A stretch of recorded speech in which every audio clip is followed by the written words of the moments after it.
বিয়ে হয়ে এ বাড়িতে এসেছি প্রায় 9 মাস মতো হবে। আজ আমার মা বাবা আমার শ্বশুর বাড়িতে আসছে, কিন্তু অন্য সব বাড়ির মতো মা বাবা আসায় আমি একটু উত্তেজিত বা আনন্দিত নই। কারণ অন্যবার কুটুম হিসেবে এলেও এবারের আশাটা সম্পূর্ণ অন্য রূপে, অন্য কারণে। আমার শাশুড়ি মা আমার বাবাকে গতকাল দুপুরে ইমার্জেন্সি কল দিয়ে আসতে বলেছেন। আজ বাড়িতে আমাকে নিয়ে একটা লম্বা মিটিং হবে। মা বাবা তাদের মেয়েকে যে সঠিক শিক্ষা দিতে পারেননি, তাদের মেয়ে অত্যন্ত অভদ্র, দুর্বিনীত, স্বেচ্ছাচারী, অন্যান্য বাড়ির বউদের সঙ্গে তাদের মেয়ের কত পার্থক্য, সেটা পড়তে পড়তে জানান দেবার জন্যই ঘটা করে আমার মা বাবাকে এ বাড়িতে আসতে হুকুম দেওয়া হয়েছে। ছাত্রী হিসেবে আমি খুব ব্রিলিয়ান্ট না হলেও খারাপ ছিলাম এটা একেবারেই বলা যাবে না। তা না হলে কমার্সে মাস্টার ডিগ্রি কমপ্লিট করতে পারতাম না। পড়াশোনা শেষ হওয়ার পর একটা বছর আমি লাগাতার চাকরির চেষ্টা করেছিলাম। আমি বরাবরই চাইতাম নিজের পায়ে নিজের জমিটা শক্ত করতে, নিজে কিছু করতে। বিয়ের পরেও সেই চেষ্টাটা গোপনে চালিয়ে গেছি। এবং পরশুদিন আমার মেয়েলে একটা জয়েনিং লেটার এসেছে। খুব আহামরি কিছু না হলেও একটা মাঝারি ফার্মে অ্যাকাউন্ট্যান্টের চাকরি।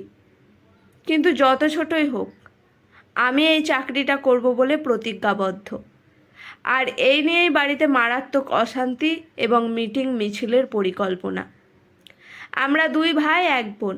বাবা রিটায়ার্ড স্কুল টিচার। যতদিন দাদাদের বিয়ে হয়নি কোনো সমস্যা ছিল না, কিন্তু বৌদিরা আসার পর থেকেই আমাকে নিয়ে সমস্যা তৈরি হতে লাগলো। বাবার বেশ বয়স হয়েছে, মা পুরোপুরি হাউস ওয়াইফ।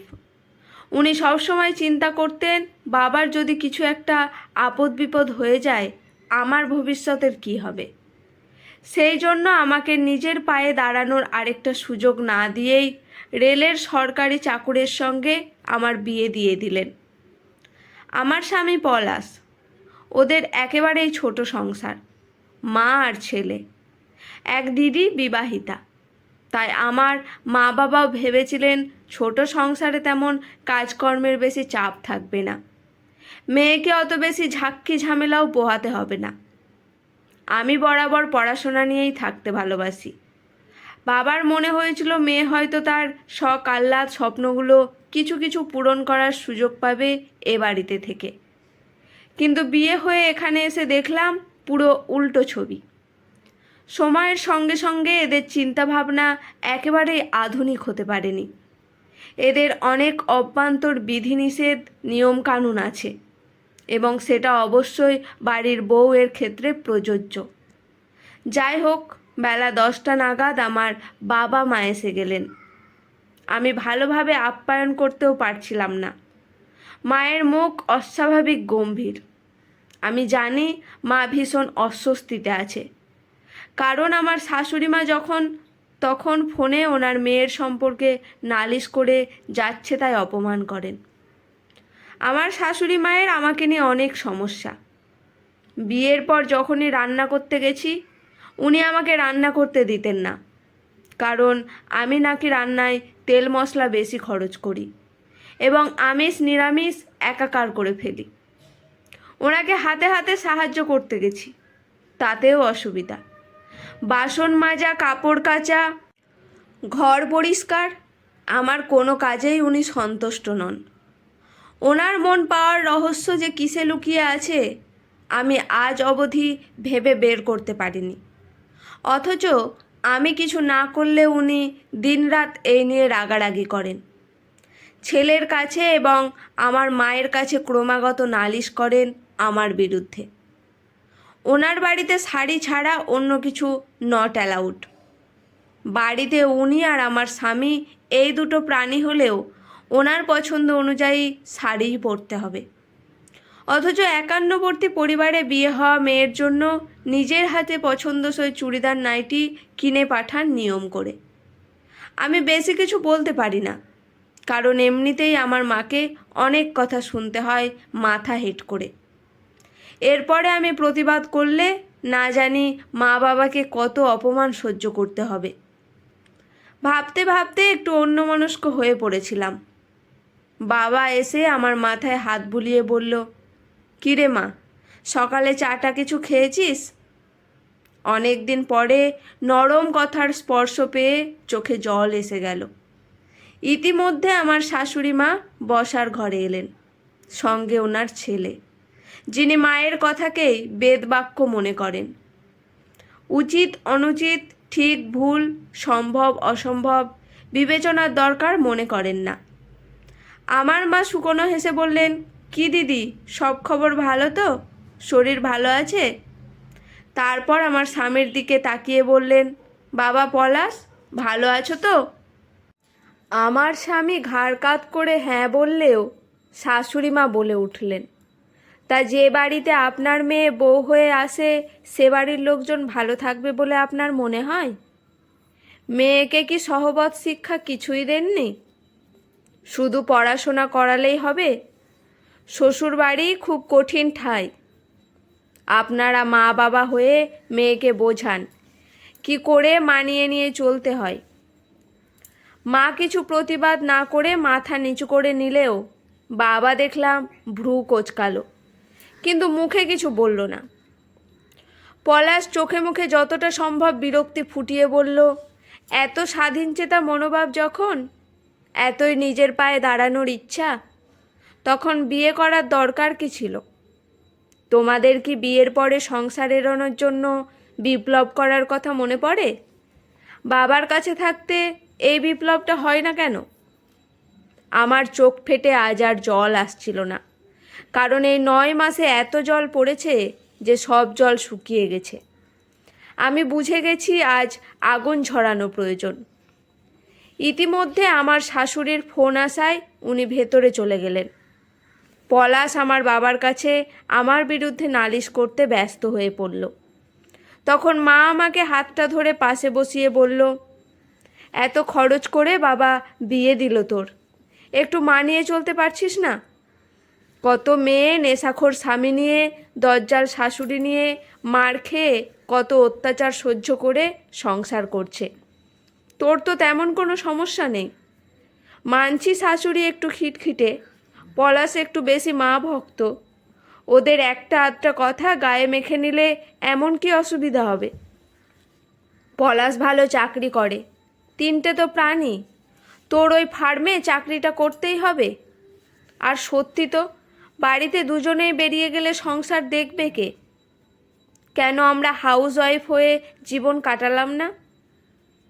আমি বললাম, মা, আমি পড়াশোনা শিখেছি জীবনটা ঘরে বসে নষ্ট করার জন্য নয়। যতই পলাশ চাকরি করুক, আমার নিজস্ব একটা আইডেন্টিটি আছে, নিজের কিছু ইচ্ছে আছে। তোমাদের প্রতি আমার তো একটা দায়িত্ব আছে। মা বলল, আমরা কি বলেছি আমাদের তোর থেকে কিছু লাগবে? তুই মন দিয়ে সংসারটা কর, তাহলেই হবে। দেখ, সংসারটা ভেঙে গেলে গিয়ে পড়তে হবে সেই দাদা বৌদিদের কাছে, তখন বুঝবি কত জ্বালা। ঠিক তখনই আমার শাশুড়ি মা ফোনে কথা বলতে বলতে বসার ঘরে ঢুকলেন। শেষটুকু শুনে আন্দাজ করলাম ননদের ফোন। ওপার থেকে কি কথা আসছে শুনতে পেলাম না, তবে উনি বলছেন, শোন, একদম অন্যায় আবদার সহ্য করবি না। এখনো মাথার ওপর তোর মা আছে, ভাই আছে, এ বাড়িতে তোর অধিকার আছে। যখনই মনে হবে আমাকে বলবি, সোজা মেয়ে নিয়ে চলে আসব।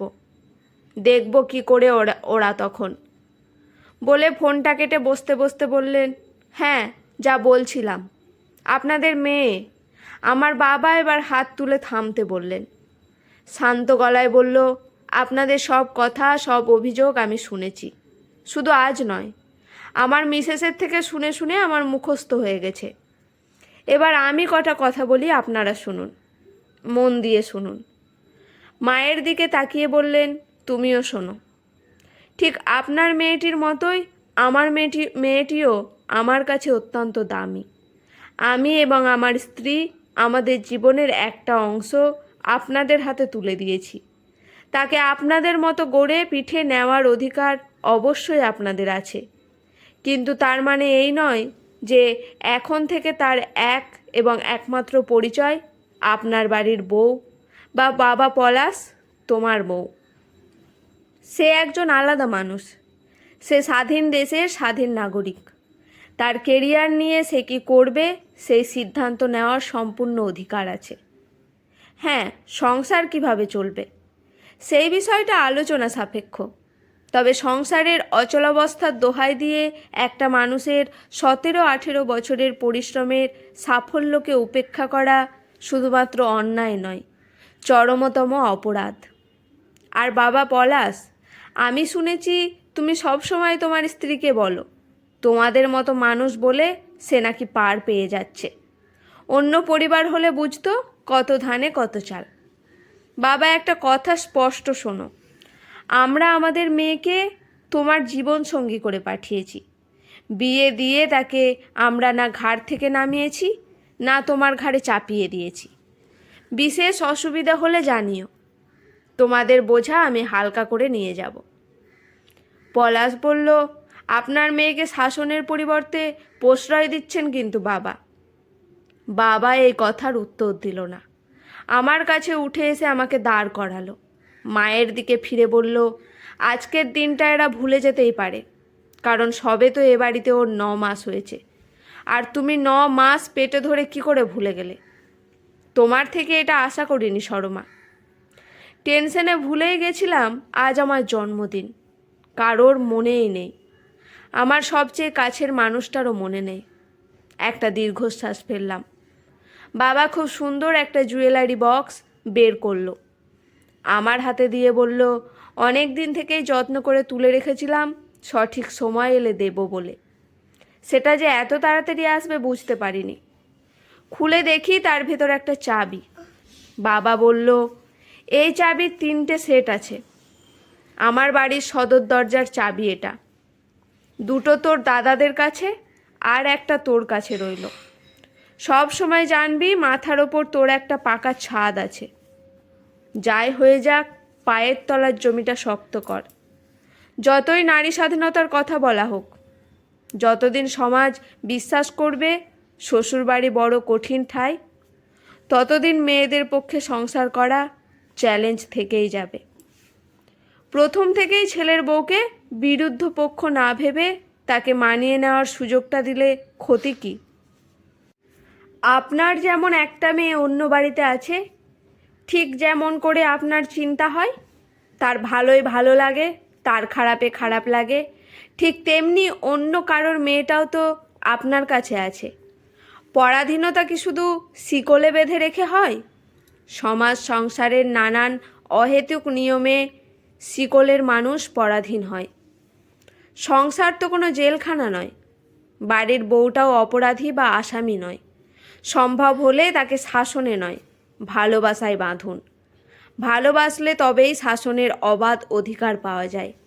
বিশ্বাস করুন, ভালোবাসা দিলে সবাই কিন্তু অবাধ্য হয় না।